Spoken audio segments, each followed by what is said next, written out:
Gopi Jana Vallabha Girid Bharadhari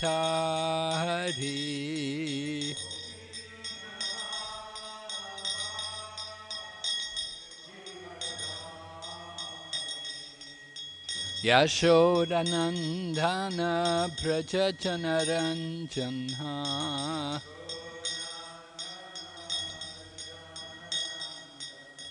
Yashodanandana Brajajanaranjana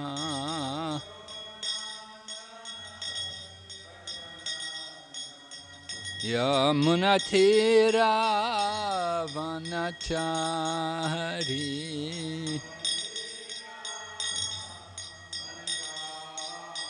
Yamunatira Vanachari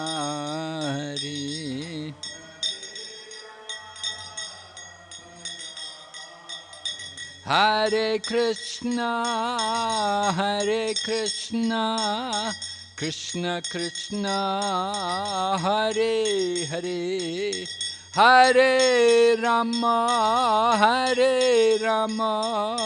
Rama Rama Hare Hare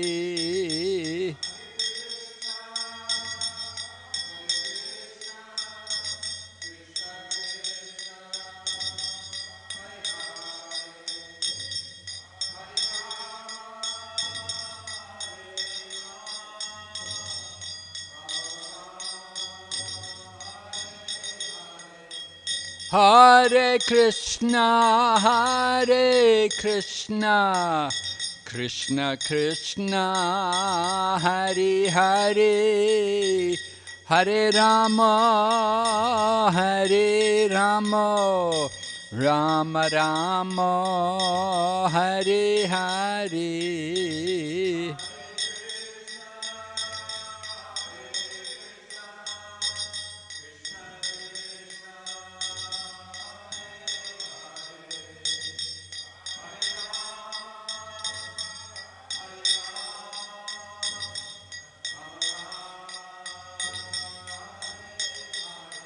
Hare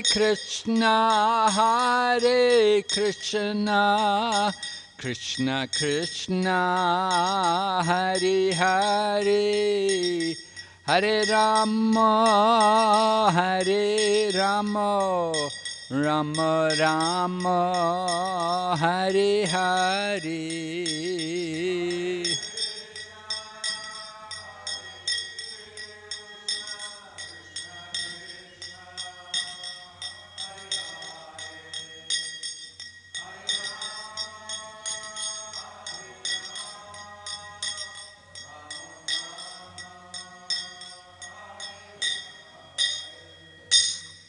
Gaur Premanande Haribo Nama Om Vishnu Padaya Krishna Prestaya Bhutale Srimati Bhakti Vedanta Swami Ti Namne Namaste Saraswati Devi Gauravani Pricharine Nirvishesha Shanyavadi Paschacha Deshatarine Om Namo Bhagavate Vasudevaya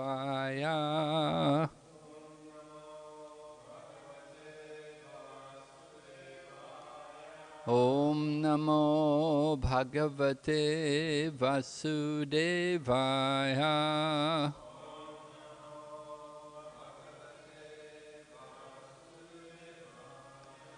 Om Namo Bhagavate Vasudevaya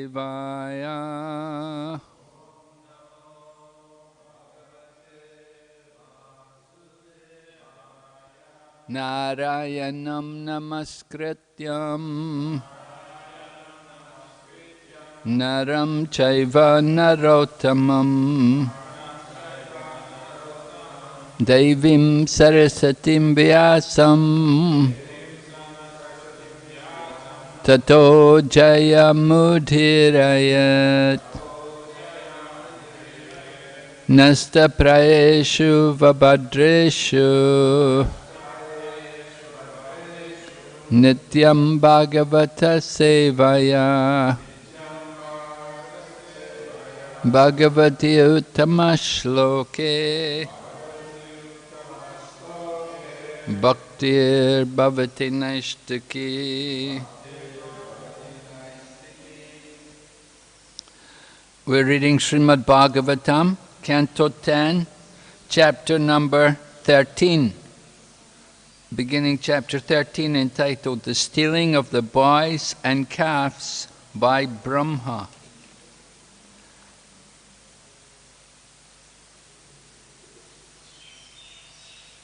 Text number 1.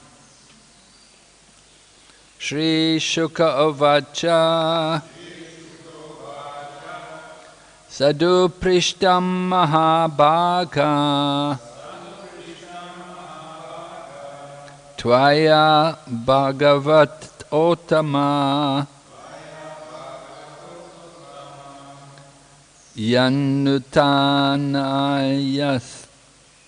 Yasishyasya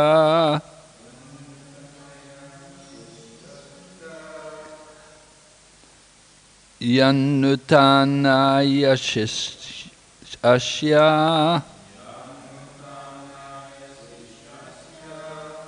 Shravan api katam moho Shravan api katam moho Shri Shuka Uvacha Sadhu Prishtam Mahabhaga Tvaya Bhagavatotama Yanutanaya Shishyasya Srinvan api katam moho Shri Shuka Uvacha Sadhu Prishtam Mahabhaga Tvaya Bhagavatotama Yanutaya Yashishyasya Shrinvan api katam moho.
Shri Shuka Uvacha. Sukadeva Goswami said, Sadhu Prishtam I have been very much honored by your inquiry. Mahabhaga, you are a greatly fortunate personality. Tvaya, by you, Bhagavata Uttama, O best of devotees, yet because Nutanayasi, you are making newer and newer. Isasya, of the Supreme Personality of Godhead. Shrinvan api, although you are continuously hearing. Katam, the pastimes. Moho, again and again. Translation and purport by His Divine Grace, A.C. Bhaktivedanta Swami Srila Prabhupada. I think this was the last chapter, Srila Prabhupada. He got into 14, did he? He began it. Yeah. Translation. Srila Sukadeva Goswami said, O best of devotees, most fortunate Parikshit, you have inquired very nicely, for although constantly hearing the pastimes of the Lord, you are perceiving His activities to be newer and newer. Please repeat. Sukadeva Goswami said, O best of devotees, most fortunate Parikshit, you have inquired very nicely, for although constantly hearing the pastimes of the Lord, you are perceiving His activities to be newer and newer. Purport. Unless one is very advanced in Krishna consciousness, one cannot stick to hearing the pastimes of the Lord constantly. Nityam naiva navamanam. Even though advanced devotees hear continually about the Lord for years, they still feel that these topics are coming to them as newer and fresher. Therefore, such devotees cannot give up hearing of the pastimes of Lord Krishna. Premanjana charita bhakti vilo chanena santa sadaiva hrideshu vilokayanti. The word santa is used to refer to persons who have developed love for Krishna. Yamsham sundaram achintya gunnam swarupam govindam adipursham tamaham bhajamin.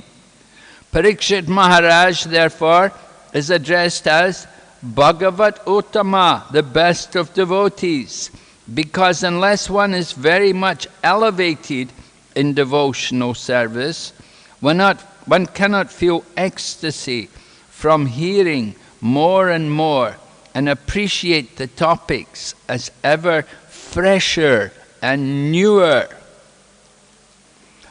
Om Jnana Timirandasya Jnananjana Shalakaya Chaksur Militanyena Tasmai Shri Gurave Namaha. Shri Chaitanya Manobhistam Stapitam Yena Bhutale Swayam Rupa Kadhamayam Dadati Swapadantikam Bandeham Shri Guru Shri Yatapada Kamalam Shri Gurun Vaishnavamscha Shri Rupam Sakrajatam Sahagana Raghunathan Vitam Tam Sajevam Sadvaitam Savadutam Parijana Sahitam Krishna Chaitanya Devam Shri Radha Krishna Padan Sahagana Lalita Shri Vishakanitamscha He Krishna Karana Sindhu Dina Bandhu Jagatpate Gopesha Gopika Kanta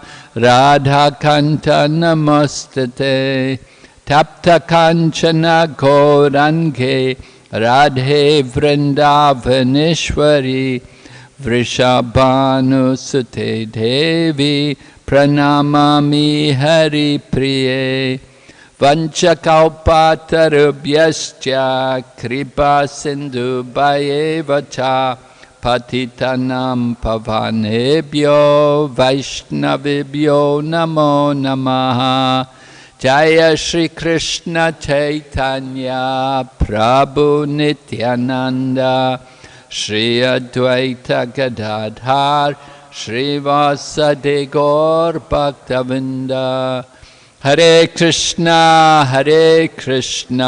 Krishna Krishna Hare Hare Hare Rama Rama Rama Hare Hare. So Sukadeva Goswami is appreciating Maharaj Parikshit's inquiry, and he praises him because he knows that Maharaj Parikshit has been hearing him for some time now, right? From the beginning of Srimad Bhagavatam to go up to the 10th canto must have taken some time for Sukadeva Goswami. So Maharaj Parikshit had been sitting there, hearing and inquiring. And of course, just at the end of the last chapter, Maharaj Parikshit put his inquiry, showing how attentively he was hearing, that he wanted to know why it took so long for the cowherd boys of Vrindavan to tell about the killing of the Aghasura demon. That it happened when they were 5, but they did not tell people about it until they were 6. A period of 1 year had passed. So Maharaj Parikshit wanted to understand what was the mystery, what was the Maya that had taken place, what had Krishna done. So Sukadeva Goswami is appreciating that Maharaj Parikshit is able to give so much attention to hearing this message of Srimad Bhagavatam. This is recommended, of course, in the first canto of the Srimad Bhagavatam. In the 2nd chapter, Sutta Goswami is describing how we have to hear Srimad Bhagavatam. Shrinvatam Swakata Krishna Punya Shravana Kirtana Riddhi Antastohiya Badrani Vidunoti Suritatam. That Lord Krishna, Super Soul within the hearts of all living entities, takes away the desire for material enjoyment from those who relish his message, which is in itself virtuous when properly heard and chanted. So, very nice. Relishing the message. Maharaj Parikshit had been relishing the message of Sukadeva Goswami, drinking the nectar. That was also mentioned in the last chapter, that Parikshit Maharaj was relishing the nectar. And similarly, in the very first chapter of Srimad Bhagavatam, when Sutta Goswami is addressing the sages at Naimisharanya, it's Sonaka.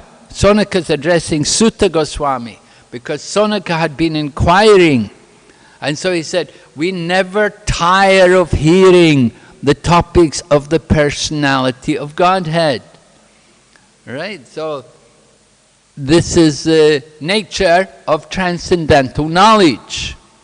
That, we read these pastimes again and again. We never tire of hearing them. Rather, because Prabhupada compares, he says there's mundane literature and transcendental literature. The mundane literature is a very static experience. Static means that you can read it one time, after one time, there's no more pleasure in it. The pleasure is reducing. But the transcendental nectar, the scriptures like Srimad Bhagavatam and Bhagavad Gita and Ramayana and Mahabharata, we hear them, Chaitanya Charitamrita, we hear them, and the more we hear them, the more we want to hear them, the more we want to relish them and develop the taste for them. So we want to experience that taste for hearing the scriptures. And Prabhupada writes in the purport that this requires a little advancement in devotional service. We have to develop the taste for hearing. And that means we have to get rid of the anarthas, the dirty things in the heart, the contamination. We have to remove it through our own devotional service. The process of making progress in Krishna consciousness is working in the service of Krishna, utilizing our senses in the service of Krishna. Rishikesha Rishikena Sevanam Bhaktir Uchate. Krishna is the proprietor of our senses, and we're meant to use our senses in his service. And when we use our senses properly in his service, the result is that we become freed from all material designations, right? Sarvopadi vinirmuktam tadparat vena nirmalam rishikesha rishikena sevanam bhaktir uchate. This is one of the well-known verses describing devotional service. Sarva upadi, designations, right? We like to designate ourselves. Carry a danda. I am sannyasi, right? we have our designations, our neck beads. I am Vaishnava. We put our tilak. I am Vaishnava. I am devotee. Designations. But ultimately, we have to give up these designations. At least give up the bodily designations. Transcendental designations are okay. To designate ourselves as a servant of Krishna is very nice, but material designations, you know, I am manager, I am controller, I am the Lord, like this. This is a bodily conception of life. And devotional service means to get rid of the bodily conception of life, to come to the transcendental platform, the Brahma-bhuta platform. On the bodily platform, we can never be happy. And so we want to taste the nectar of the scriptures. Is the nectar there? There's a lot of nectar there, but because of our disease condition, we cannot taste it. Rupa Goswami gives the example in the Nectar of Instruction, just like the person with jaundice. Right? Did you have jaundice before? Yeah, I also had it too, yeah. At 1975, I'd been in India 2 months, and I got jaundice. That was when they sent me to Calcutta. So, when we get jaundice, you know, when I had it, I thought, go to the doctor and find out what you're supposed to do. Doctor said, I don't have any medicine for you. No, you just have to rest, right? But some wise people know about the glory of sugarcane juice. And you're supposed to get a big glass of sugarcane juice, and you drink that sugarcane juice. But that's torture. In the beginning, it's so bitter. It's so unpleasant. Why? Because of our jaundice. So the same way, people in the jaundiced condition of life cannot relish hearing the topics of Krishna, the pastimes of the Lord. There's a lot of nectar there, but somehow we're not tasting the nectar because of our jaundice, our diseased condition. We have to remove that. You have to go on drinking the sugar cane, right? And then slowly, gradually, you get some taste. And then the same with our hearing and chanting. It takes some time.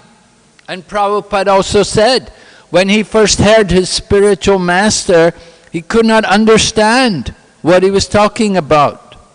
But he said, I never went away. That was Prabhupada said, I never went away. So that's important. And when Prabhupada, and later on when he took initiation from Bhaktisiddhanta Saraswati, at that time Srila Bhaktisiddhanta Saraswati Prabhupada remarked, oh yes, I have noted him. He likes to hear. So that was very important. It's a very important qualification, to take some pleasure in hearing. Just as the speaker has to be qualified, the audience also have to be qualified. Described in the first chapter of the first canto of Srimad Bhagavatam, preparing all of us for studying Srimad Bhagavatam. Shonaka Rishi is describing Sutta Goswami's qualification. That Sutta Goswami had studied everything. He was a qualified teacher. He had properly studied and he was well versed in all the scriptures. Not only had he studied, but he was in proper behavior. He was not a debauchee. He was not fallen. He was very much in control of his mind and senses. So he behaved in a manner very suitable for someone speaking on Srimad Bhagavatam. And of course, in the Naimisharanya forest, he's addressing so many thousands of great sages. So you have to be very qualified to speak to such people. But the sages, they were also qualified. And the audience's qualification was, they were eager to hear. And Sukadeva Goswami is appreciating like that about Maharaj Parikshit, that he's eager to hear. He's been hearing constantly, but he's not tired. You know, we would give a class after half an hour. Oh, I'm glad the class is over, right? You know, a half an hour. You know, Prabhupada saw the audience's attention, their hearing capacity is very limited. Therefore, Prabhupada reduced the duration of his classes. In the beginning, he was speaking for an hour or more, but after some time, then it would become usually a standard class, half an hour, 20 minutes. And we're even told today that the hearing capacity of people is very less. How much can they sit and hear? Not very long. Therefore, you see a lot of things on the internet. They will put 3-minute video, 5-minute video is a long time, you know. 3 minutes, okay, they can tolerate. But half an hour, wow!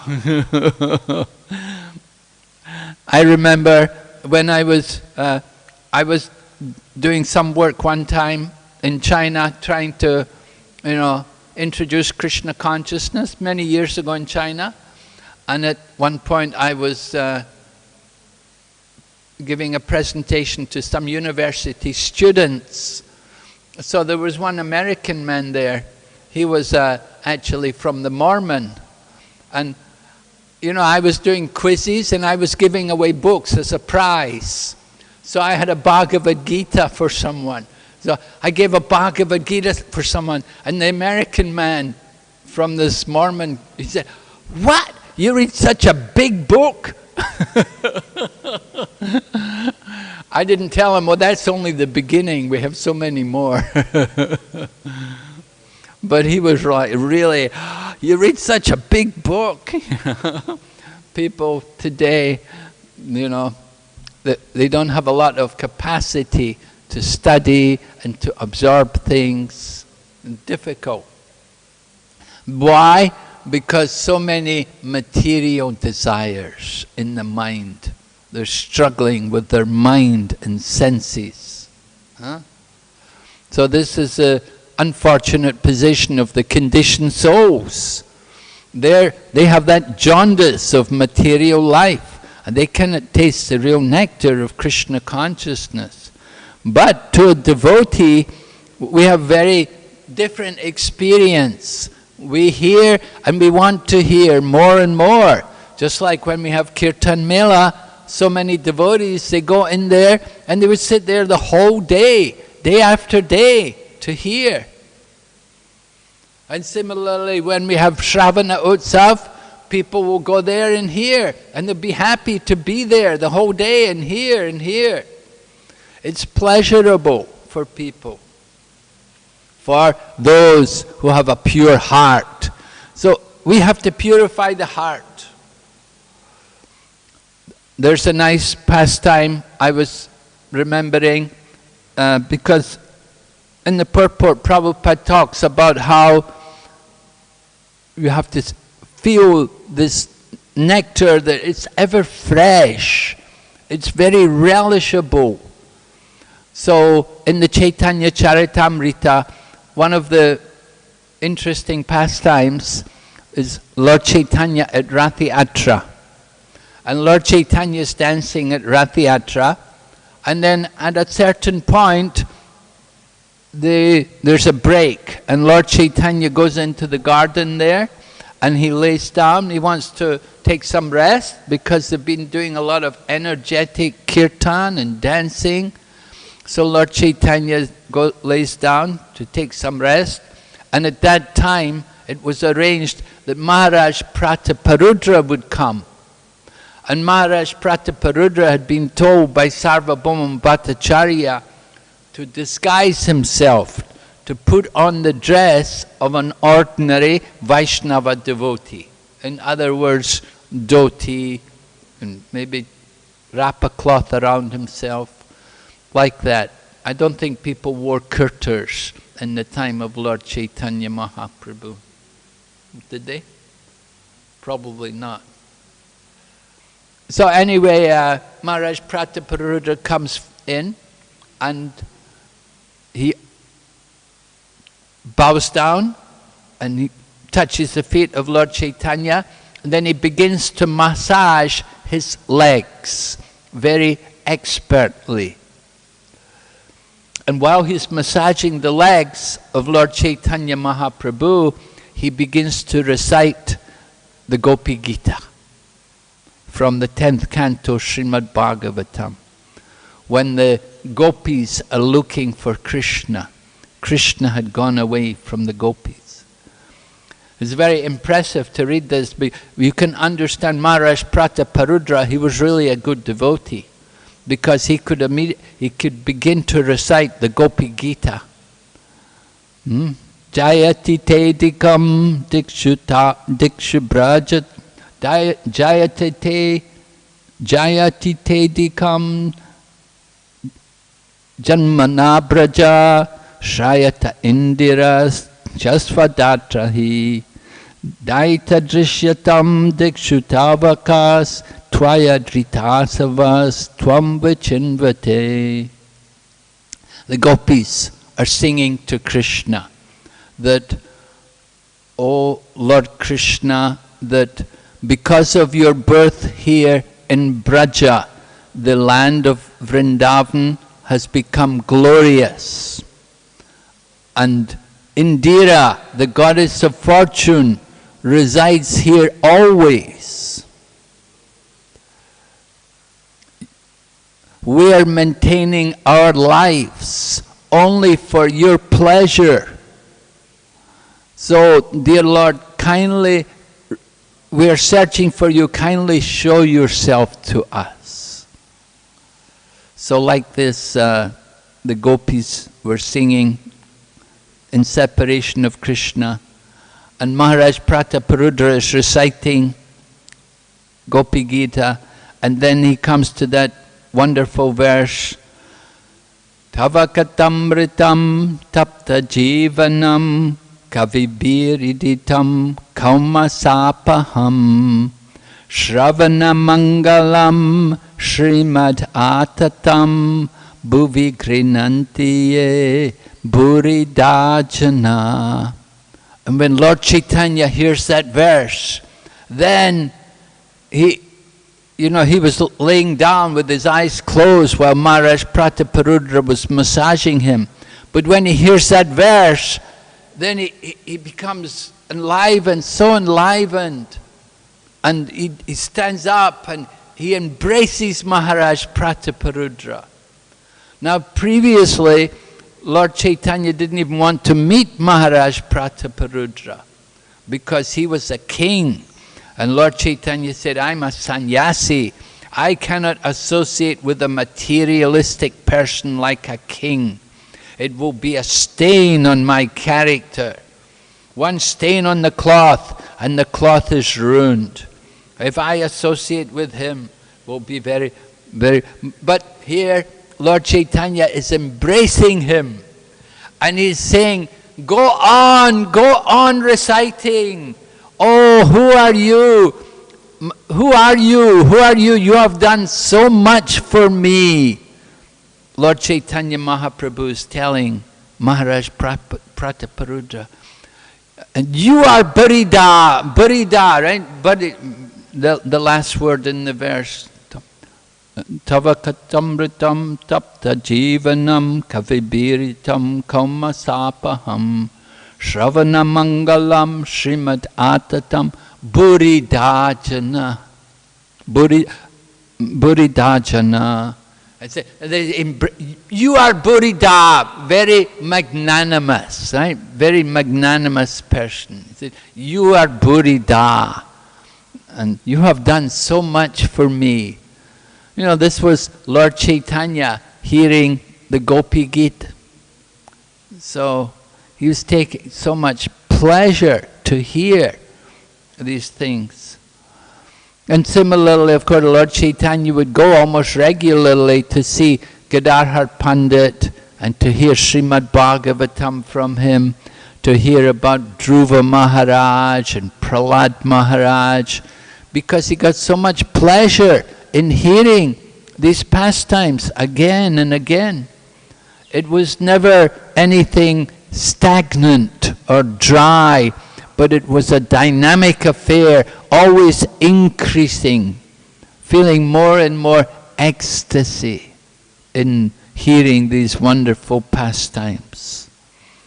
And we saw similarly Srila Prabhupada, how Srila Prabhupada liked to hear Krishna book. And he would have some devotees sit there and read Krishna book to him.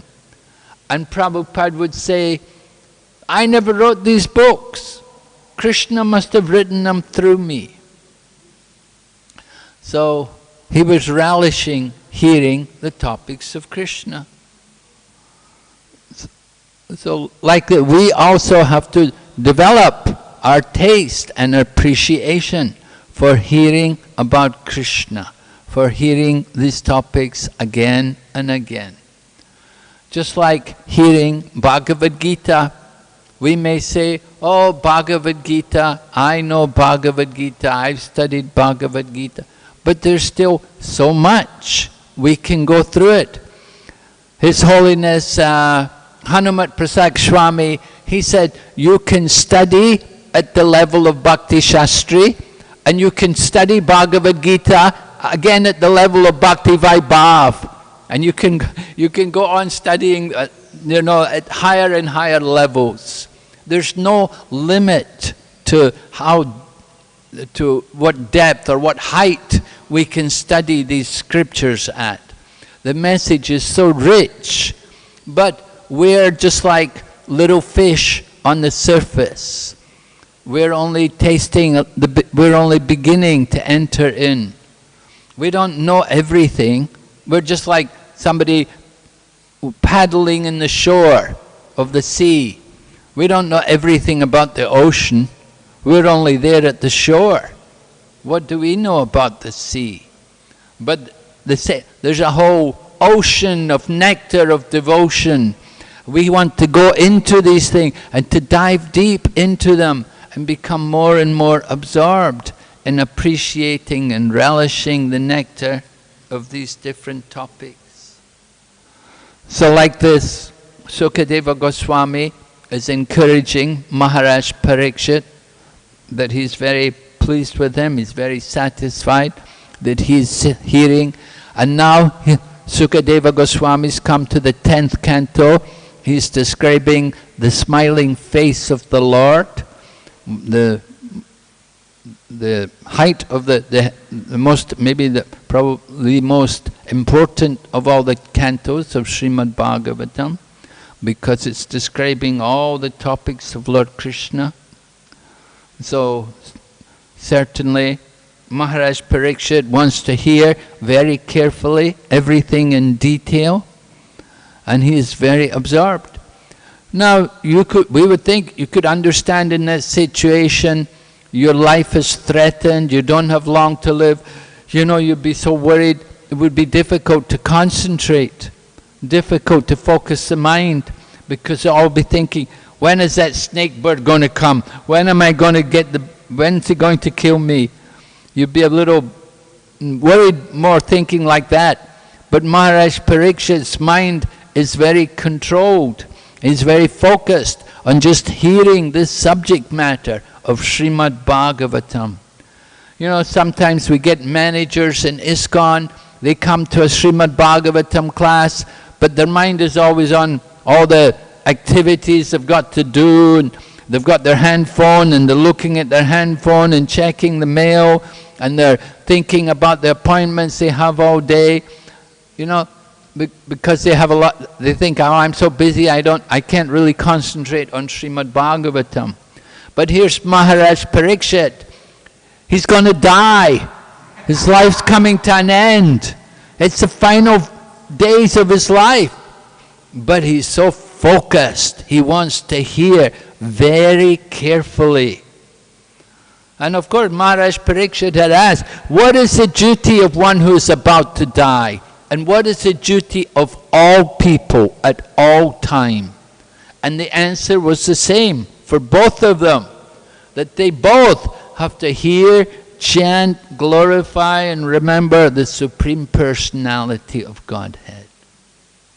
This is our real business as devotees, right? We have this is our morning program. This is where we get our juice, our strength to go through a day, another day in the service of Lord Krishna.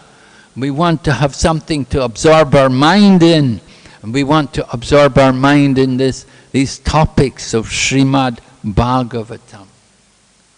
So I was noticing here that Maharaj Parikshit had been addressed as Bhagavat Uttama, but remember, yesterday when we were in the previous chapter, it was Sutta Goswami described Shonaka as Bhagavat Uttama Uttama, the great saintly person, greatest of all. So Maharaj Parikshit, he's Bhagavat Uttama, but he's not Bhagavat Uttama Uttama. That was Shonaka Rishi. But Maharaj Parikshit, still he's a great devotee. And he's Mahabhaga, he's very fortunate. He's very fortunate because he was a Kshatriya and he was engaged in so many duties and responsibilities, ruling his kingdom and keeping track of Kali and trying to keep Kali out of the kingdom. So he was engaged in many different responsibilities. He didn't get so much time to absorb his mind and to associate and hear from saintly persons. He had never met Sukadeva Goswami before. It was only with his curse and with him renouncing the kingdom and taking off his royal clothes and everything, that it was at that time Sukadeva Goswami came. Because Sukadeva Goswami, now he's ready to hear Before, he was still, you know, he's a king and his duties and so on, so many responsibilities, not able to focus so much. So Sukadeva Goswami didn't even bother to come.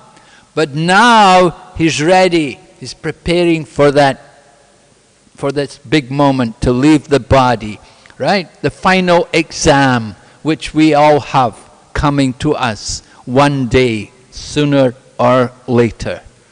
The one exam we don't want to fail, right?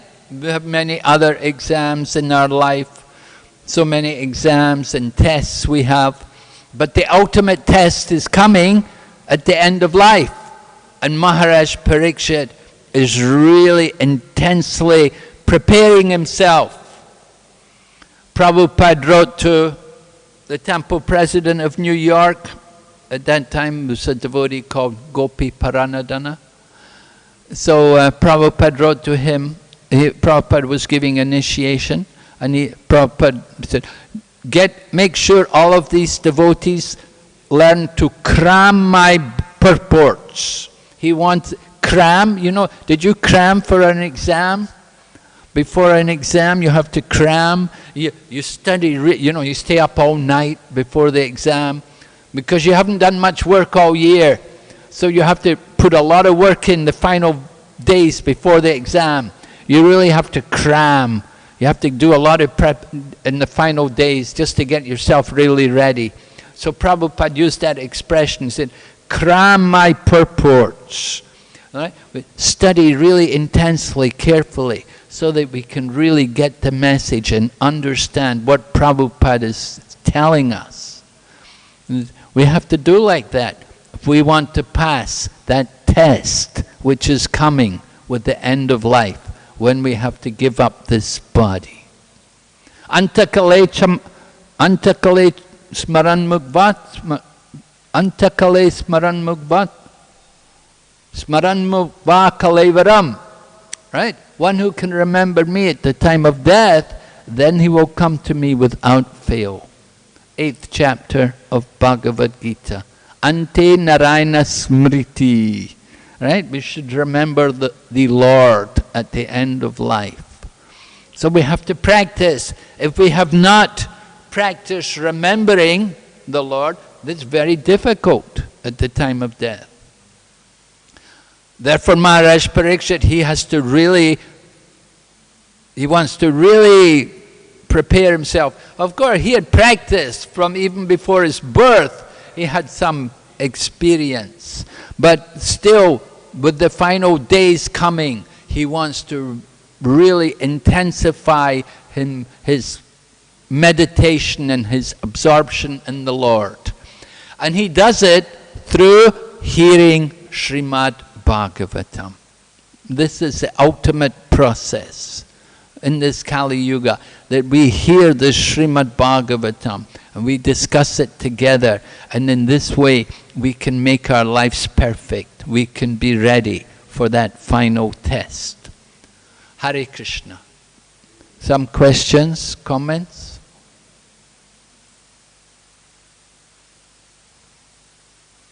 Yes, Jananivas Prabhu.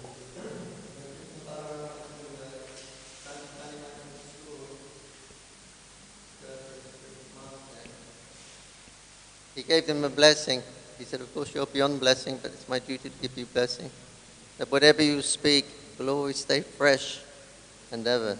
Therefore, Prabhupada says, when we read the Bhagavad Gita or Bhagavatam, it's always ever fresh because it's the boon or benediction that Sandipani Muni blessed. Whatever you speak will be just like Veda, it will be eternal. Thank you very much. That's a very, very, very wonderful quote. Thank you.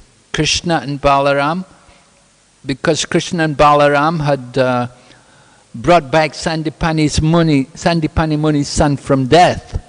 So Sandipani Muni was very pleased with them. Was it then that he blessed them, or was it after he'd been staying in the forest with the blessings for being students? It's my duty to give you blessings as my disciples.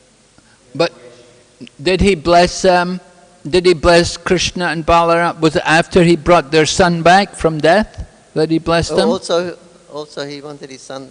Or was it when that time when Krishna was in the forest with Sudama, and they spent the whole night in the forest? They'd gone collecting wood for Sandipani. It's like Guru Dakshini. He asked, Krishna and Balaram asked, what Dakshini we can give. And he said, I bet these wonderful persons, I better ask for something very wonderful. So yeah, please bring my dead son back again to life. But the blessing was one as a teacher. Okay, so Sandipani Muni gave a blessing to Krishna and Balaram that whatever they speak will remain forever fresh. After they studied in Sandipani Muni's ashram for 2 months. Sandipani Muni's ashram, originally that place was called Avantipur. Today it's known as Ujjain. And we have our ISKCON center there also in Ujjain. So they had that blessing was ever fresh. That I understood that to be that they would be able to remember everything he'd taught them.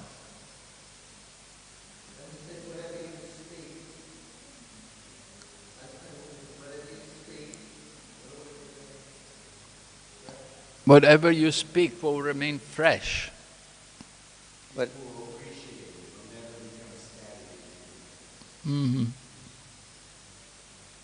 Okay, thank you very much. You made a point about comparing Shonaka Rishi with Maharaj Parikshit, saying one was Bhagama Uttama and the other one is Bhagama Uttama, however you pronounce it. But the statement was being made by two different people. If you look, Shukadev Goswami is glorifying Parikshit and Sutta Goswami is glorifying Shonaka. So to make it as a hierarchical, one is more higher than the other? Yeah, you might, I think it's two people speaking their appreciation about, two different people, so.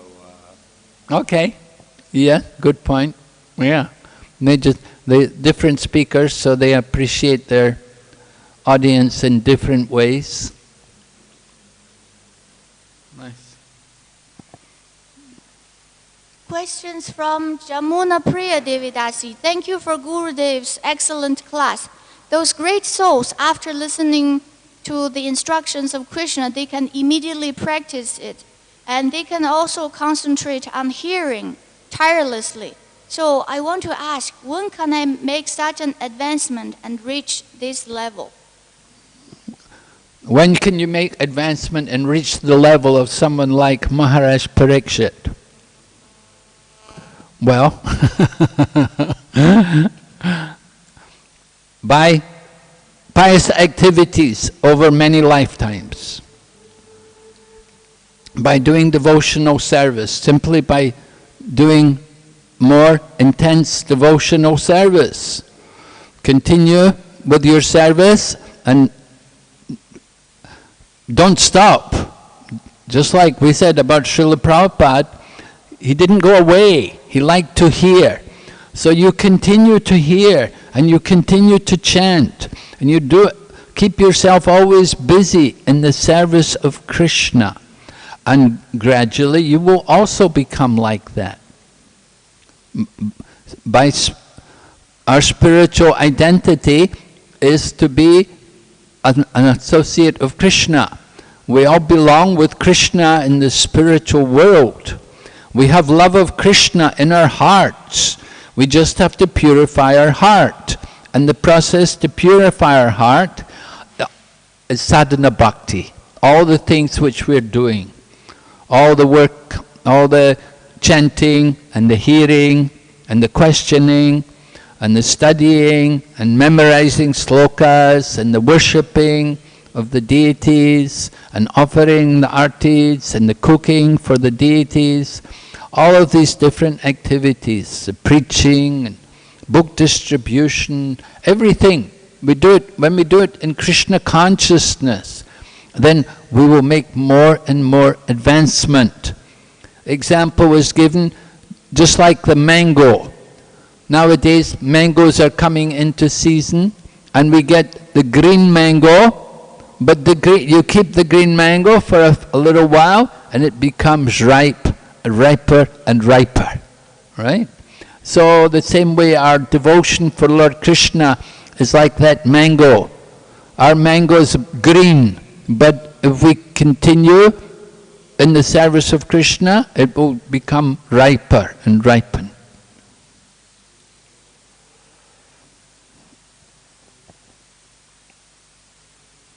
My most respectful obeisances unto the lotus feet of Maharaj. I really want to listen about how Srila Prabhupada is translating Srimad Bhagavatam and the other books. Because when we heard about the background, and this would inspire us to read and value these priceless gifts even more. So I'm begging you, please share some nectars from Sitala Devi Dasi.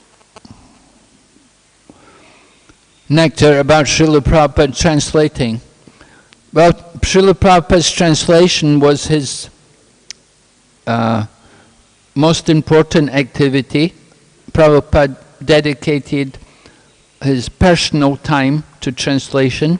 He would wake up he would sleep for a few hours in the night and then wake up about midnight and begin his translation work. He liked to do his translation in the middle of the night because people would not disturb him. There was no disturbances, and he could sit peacefully and he would translate. And he had one big book which he carried with him, with the commentaries of the acharyas, and he would refer to that when he was doing his translation, and he would read what the acharyas commented, and then he would think about how to prepare his own purport, his own commentaries on Srimad Bhagavatam. Sometimes devotees would be rushing and they would say, Prabhupada, your translation is very slow. It's very slow these days. And Prabhupada would say, he said, I have to think carefully about it. He said, not that I just rush at it and just write anything. He said, I have to think very carefully how to present the Srimad Bhagavatam for the whole world. Because previously Srimad Bhagavatam was studied only by very devoted people. The commentaries were in Sanskrit, so the people who knew Sanskrit were the ones who would read Srimad Bhagavatam. But Srila Prabhupada prepared the English translation to Srimad Bhagavatam. I don't know of any other word-for-word translations of Srimad Bhagavatam. If there are, they are very few. Bhagavad Gitas are there, but Srimad Bhagavatam, not many people. So Srimad Bhagavatam is very, very special literature, and Prabhupada wanted to present it for the world, and so he has to prepare the purports in such a manner that even people like ourselves, who come from a background without any connection with the culture, that we can also understand and begin to gradually appreciate the importance of this literature. So Srila Prabhupada wanted so much that we would study his books.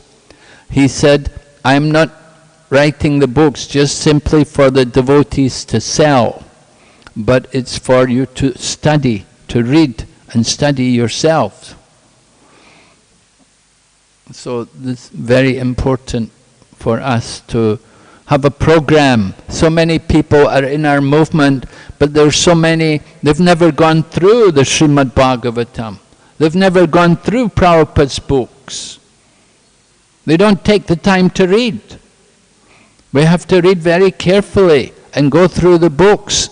Every day we should read, we should go through these books. So now more and more devotees are campaigning and encouraging devotees to read. reading groups are formed. We have different reading groups in different parts of the world. Devotees get together and they read together Prabhupada's books. So it's a very important activity. But Prabhupada said even more important than reading is explaining and discussing together. Reading is good, but even more important is you sit together and explain and discuss, just like we're doing here every morning. Very important activity. Okay? Hare Krishna. Srimad. Oh, Jananivas Prabhu.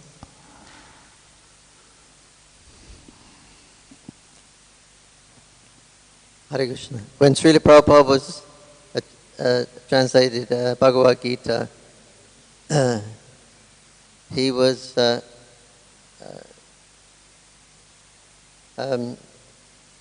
what's the devotee's name? Who was the scholar? Prabhupada's disciple. Not Pradyumna. Hayagriva. Yeah, Hayagriva. So Hayagriva was doing something with Prabhupada's Gita, in the English or something. So he said to Srila Prabhupada, he said, here is some, what you've put in your book. It's exactly the translation. It's exactly the same as this Mayavadi who's written Bhagavad Gita. It's in his book, and your translation is exactly the same as the Mayavadi's translation. And Prabhupada said, that's okay. He said, any translation will do. And he said, but what is needed is the Vaishnava purports. That is what is lacking in the world today, the purports of the Vaishnavas. Jai. Srila Prabhupada ki jai. Srila Prabhupada ki jai. Thank you, Jananivas Prabhu. Very nice quote. The translations may be the same. The Mayavadi translation of the Bhagavad Gita may be the same as ours, but he said what we need is the Vaishnava purports. So Prabhupada's purports are so essential for us to understand these books. Without Prabhupada's purports, we will never understand, we'll never know what these books are. So we're so much indebted to Srila Prabhupada. The translation is there, the Sanskrit is there anyway, so if they want to, but the Vaishnava. Jai.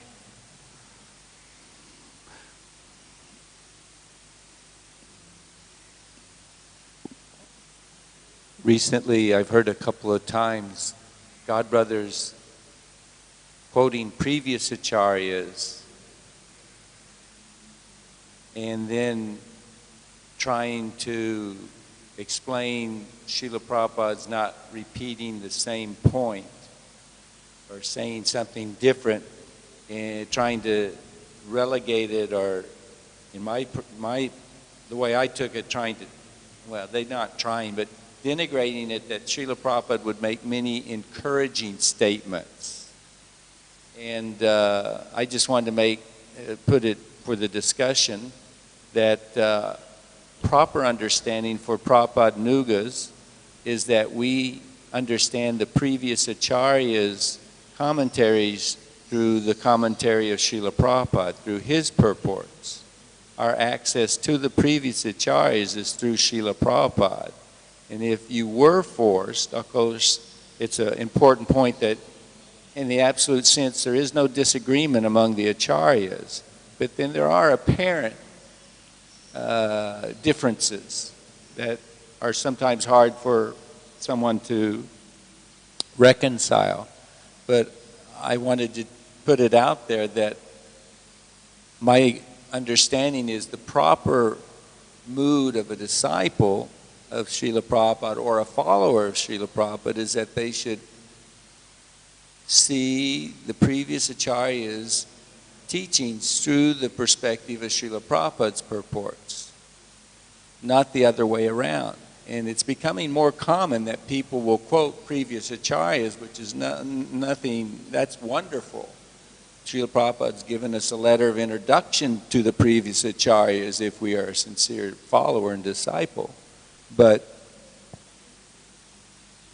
To me, it seems as if there's a bit of misunderstanding, or you might even go so far to say a lack of chastity if you think that you have the intelligence to understand that a previous Acharya is saying this, which is correct, when compared to Srila Prabhupada saying something which is not the full or complete, or some people will say incorrect understanding.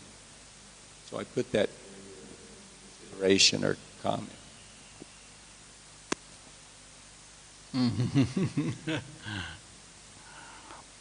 Rajendranandana Prabhu is of the opinion that we should be chaste to Srila Prabhupada, and we should just hear Srila Prabhupada's purports, and by Srila Prabhupada's, on the basis of Srila Prabhupada's guidance, we can understand the commentaries of the Acharyas. Right? I didn't say only read, but you have to read his comments, his books first before you enter into reading. Yeah, absolutely. I agree. That definitely, without reading Prabhupada's books first, we have no right to go to other people, other books. First study Prabhupada's books very carefully and intensely, and then if you're still looking for more, you may want to read books by other Acharyas. But certainly without going through Prabhupada's books in the beginning, then it can be very dangerous. And this should be this is the chastity of a member of ISKCON, that Srila Prabhupada is the founder Acharya, that we're faithful, we first hear from him, and we accept him as the ultimate authority and our Shiksha Guru. To add something to this, Prabhupada was going to the Bhagavatam Gaudiya Math in Calcutta, and with Rabhatinandana Swami, and Rabhatinandana Swami asked him, when we go to the Bhagavatam, they got a very big library there, is it okay if I can get some books there? And Prabhupada said, what books do you want? He said, I want the Brahma Samhita and the Jaiva Dharma. Prabhupada said, yes. He said, you can get. He said, but actually, my Guru Maharaj wrote all these books for me. My Guru Maharaj what? He wrote these books for me, these books. He wrote these? Oh, he wrote from him, for Prabhupada, didn't write them for us. I just heard this memory recently, so I'll add just a couple of points. One was that he said, get the books that were not edited by the disciples of Bhakti Siddhanta Saraswati Thakur after his demise. He said, don't read those, read the ones published beforehand. And then he said, it's very difficult to understand my spiritual master's writings. And then he said, that's the boom line. He said, actually, my spiritual master wrote his books for me. Which I'm an idiot, but when I heard Srila Prabhupada say that, in my mind, I thought he truly understood the teachings of his spiritual master and lived them and then gave them to others. Okay. So Srila Prabhupada pointed out to devotees, to some of his disciples, that the books by Bhaktisiddhanta Saraswati were written for people like Srila Prabhupada, for his disciples, not for all of us coming from different background, cultural backgrounds. Prabhupada was saying his books, Bhaktisiddhanta Saraswati's books, are much more difficult to understand. Okay, Hare Krishna. Srila Prabhupada ki, Srimad Bhagavatam ki, Gaur Premanande.